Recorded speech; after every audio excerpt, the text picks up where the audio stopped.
आटा, चावल, दालें, घी समेत तमाम अशिया खुरोनोश, पेट्रोल, डीजल, गैस, बिजली समेत तमाम यूटिलिटी बिल्स में होशुर में इजाफा होगा। इसके नतीजे में चीखेंगे, चिल्लाएंगे और शायद कुछ तो मर ही जाएंगे। पूरे पूरे हॉस्पिटल्स उन्होंने टर्की में शिफ्ट कर दिए ताकि वहाँ पे इंसानियत की खिदमत हो सके। जो इंडिया ने किया है हम उसको अप्रिशिएट करते हैं, जो मोदी साहब हैं हम उनको भी अप्रिशिएट करते हैं। और तुर्की इस वक्त हमारी मदद लेना नहीं चाह रहा है। तुर्की का झुकाव इंडिया की जानिब शो हो रहा है, इंडिया की जानिब हमें नजर आ रहा है। और ये बात बहुत हद तक ठीक भी है कि इंडिया ने बढ़ चढ़कर सबसे ज्यादा उनकी मदद की है और पूरे दिल से मदद। उनको पहले ही पता है कि पाकिस्तान से हमें क्या मिलने वाला है, इसलिए उसने रास्ता लिया है इंडिया से कि आप हमारे पास आएं, हमारी हेल्प करें। वो पाकिस्तान वालों को समझ चुके हुए हैं। वैसे ये वजह क्या है तुर्की इतनी एड क्यों भेजी जा रही है? बट वी अप्रिशिएट कि इंडिया ने 6 जहाज भेजे। That's great, something great. अरे यूक्रेन में 74 जहाज भेजे विद इन नो टाइम। और एनडीएफ नेशनल डिजास्टर जो नेशनल डिजास्टर रिकवरी है वाले हैं, एनडीआरएफ, जब दुनिया के जहाजों के इंजन स्टार्ट भी नहीं हुए थे हमारे जहाज वहां पहुंच गए with relief. We are the first country to land relief. आपसे एयर स्पेस मांगी थी पाकिस्तान से, आपने डिनाई कर दी ताकि इंडिया को पहली कंट्री ना मिले। जो वो सब पेपर्स में हम स्टैंडर्ड एसओपी होगा मेरा ख्याल है। नहीं देखिए हमने बोला था आप हमारे ऊपर से जाने दो, वी विल रीच फास्टर। नमस्कार, जय हिंद। डेली खबर स्पेशल आप सभी का स्वागत करता है अपने इस प्रोग्राम क्या कहता है पाकिस्तान में। आज की खबर पाकिस्तानी मीडिया की भूकंप त्रासदी जो कि सीरिया और टर्की में आया हुआ है, इसको लेकर आप लोगों को पता चल ही चुका होगा कि भारत सरकार और इंडियन मिलिट्री द्वारा वहाँ बहुत सारे ऐसे प्रोग्राम्स चलाए जा रहे हैं, चाहे वो एनडीआरएफ की टीम हो चाहे भारतीय सेना की टीम हो, जिसमें आप देख सकते हैं वहाँ पे मेडिकल साजो सामान और temporary relief hospitals Indian army द्वारा स्पेशलाइज करके चलाया जा रहा है। और रिलीफ बहुत ज़्यादा एनडीआरएफ की तरफ पहुँचाया जा रहा है। 6 साल के बच्चे को भी अभी उन्होंने एक बचाया था। तो इन्हीं सभी चीज़ों को लेकर और भारत ऐसे सिचुएशन में जिस प्रकार से टर्की का मदद कर रहा है और सीरिया का मतलब ह्यूमैनिटेरियन वो सपोर्ट कर रहा है, इसको लेकर पाकिस्तान भी समझ चुका है। और पाकिस्तान की हालत तो आपको पता ही होगा, आपने फिजाजी को सुन ही चुके होंगे कि उन्होंने कैसे प्रकार के बयान किए हुए हैं अपने देश के रिलेटेड में, उनकी सिचुएशंस किस प्रकार की है इकोनॉमिकली वीक होने के बाद से। तो कोई मोहतरमा है जो कि इंटरव्यू ले रही है पाकिस्तानी लोगों की, जिसमें उनको साफ कहना है कि टर्की को भी पता चल चुका है कि भारत का ही अभी हमें सपोर्ट चाहिए क्योंकि पाकिस्तान से कुछ लेना देना नहीं है। जिसके बाद से आपको पता होगा टर्की ने साफ साफ प्राइम मिनिस्टर ऑफ पाकिस्तान को मना कर दिया था टर्की आने से। ऐसे सिचुएशन में हम आपको हैंडल नहीं कर पाएंगे, आप चले जाइए, आप मत आइए। तो ऐसे ड्रामेटिकली अभी चेंजेस हुआ है। टर्की का भारत के प्रति इस त्रासदी के समय में झुकाव ये अखर रहा है मोटा मोटी, आप समझे पाकिस्तान को। तो इसी को लेकर वो डिस्कशंस कर रहे हैं।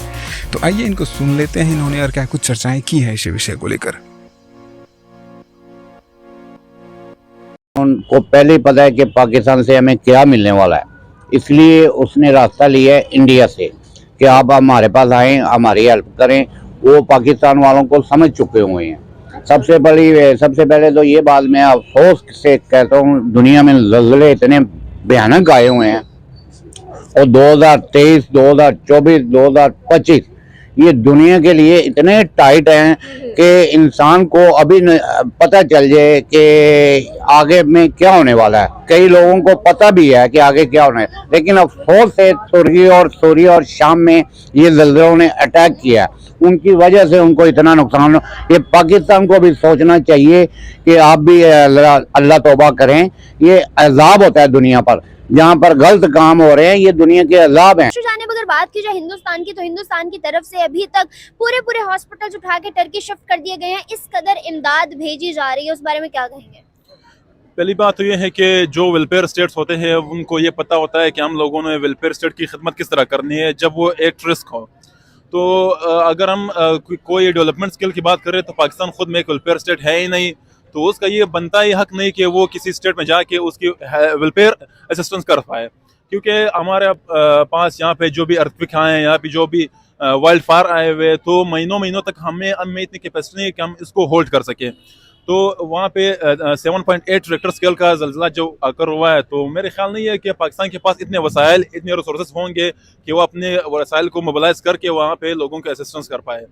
और दूसरी बात है हिंदुस्तान क्योंकि खुद में एक वेलफेयर स्टेट है, उसकी रिवायत, जमहूरी रिवायत आती आ रही है कि वो अपने हमसाये ममालिक में जब भी क्राइसिस आया है उन लोगों ने वहाँ पे हेल्प की है। तो हम लोगों ने इसको अप्रिशिएट करना है और ख़ुद में इस तरह रिफॉर्म्स लाने हैं ताकि आइंदा फ्यूचर में अपने आप को और दूसरे हमसाया ममालिक को क्राइसिस में हैंडल करने की हमें वो कैपेबिलिटी आ जाए।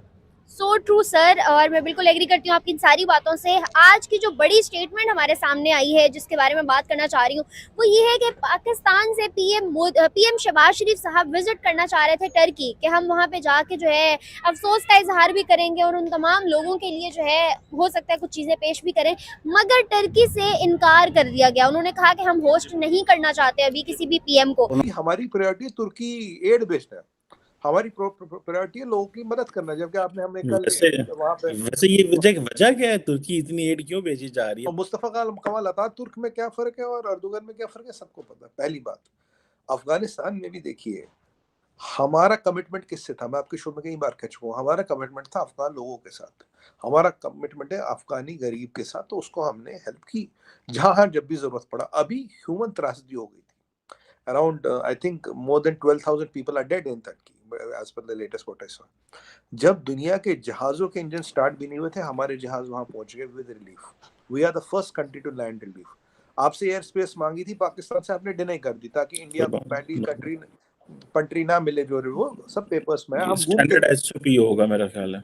नहीं देखिए हमने बोला था आप हमारे ऊपर से जाने दो, वी विल रीच फास्टर, पर ठीक है आपने मना कर दिया, कोई बात नहीं, चाहे आप भी मुसलमान। वैसे सबसे पहले जो प्लेन गुजरे वो पहुंचे रशिया के पहुंचे थे, इंडिया के नहीं पहुंचे थे। इंडिया के सर सबसे, आप रिकॉर्ड चेक कीजिएगा, India was the first one to record. But we appreciate कि इंडिया ने 6 जहाज भेजे, दैट्स ग्रेट, समथिंग ग्रेट। अरे यूक्रेन में 74 जहाज भेजे हैं, यूक्रेन में 74 जहाज भेजे। मैं टर्की की बात कर, हाँ मैं कह रहा हूं यूक्रेन में 74 भेजे Cheema sahab, first once to land and our things were ready within no time। our NDF national disaster जो नेशनल डिजास्टर रिकवरी है वाले हैं NDRF, और हमारी ministry doctor Jaishankar immediately tweeted and got in touch with his counter part और बोला I am in touch with him.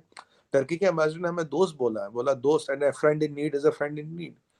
तो ये जो हमारा कनेक्टिंग लोगों के साथ है, किसी लीडर की या किसी भी लीडरशिप स्टाइल से कंट्री नहीं चलती, कनेक्ट लोगों के साथ होना चाहिए। ये है अभी चीमा साहब, अभी क्या है, ह्यूमैनिटी इज फर्स्ट, वासुदेवम कुटुंबकम जो हम कहते नहीं करके दिखाते, सर्वे संतु निरामया तमसो मा ज्योतिर्मयम्, these are not sayings। when it comes to implementation we are implementing it on the floor, दुनिया के पटल पे, on the floor of the world we are implementing it। वहाँ हमें लोगों की जान बचाना प्राथमिकता है। हमारे अर्दोगन से विचार विमर्श हो सकता है, we can have a difference of opinion with Erdogan, that's okay। But एक बार देखिए, यहाँ हमने रिलीफ भी भेजा है, पर जब हमें PFI पे यहाँ स्ट्राइक करनी थी, सर्जिकल स्ट्राइक, वो भी कर दी। जब हमें साइप्रस के साथ आर्म्स ट्रीटी करनी थी, वो भी कर दी। जब साइप्रस को आर्म्स करना, वो भी कर दिया। जब फतह अल सीसी के साथ हमें स्ट्रेटेजिक टाई अप करना था, वो भी कर दिया। ये सब it was all against and Turkey. दो इमरान खान साहब जब यूएन से स्पीच देके आए थे तो अर्दोगन ने उनको गले मिला था जब उन्होंने कश्मीर की विषय उठाया था। इंडिया जो सुपर पावर होता है ना सीमा साहब, super power in making is not predictable. You can not predict India. India has the capability to act in 5 or 7 or 10 dimensions in the same way। वही हमने किया। We have acted in multiple dimensions। जहाँ हमें Turkey को मदद देनी थी, humanitarian add हमने दिया। जहाँ हमें साइप्रस को के साथ ट्रीटी करनी थी, military treaty to arm Cyprus, they wanted our help, we have done that। We have done what we had to do with Muslim Brotherhood, we have done what we had to do with PFI, we have done a strategic tie-up with Fatah al-Sisi, and we have shown to the people of the whole world that our foreign policy is not religion based। क्या लगता है आपको ये video देख के कि पाकिस्तानी आम जनता जो कि उनका रिएक्शन है टर्की और सीरिया के प्रति जो भारत का लगाव रहा है, जिस प्रकार से ह्यूमैनिटेरियन एड पहुंचा रहे हैं और रिलीफ पैकेजेस पहुंचा रहे हैं, NDRF की टीम हो चाहे इंडियन मिलिट्री की टीम हो, तो जो पहुंचा रही है, इसमें वहाँ के एनालिस्ट जो कमर चीमा साहब है उनकी और वहाँ के लोगों का रिएक्शन आपको क्या लगता है? अगर आपको भी कुछ लगता है इसके रिलेटेड तो आप भी कमेंट करके बता सकते हैं। बाकी अगर आपको ये खबर पसंद आया और इसी प्रकार का खबर आप देखना चाहते हैं तो सब्सक्राइब कीजिए अपने न्यूज़ चैनल डेली खबर स्पेशल को और जुड़े रहिए हमसे। धन्यवाद। जय हिंद।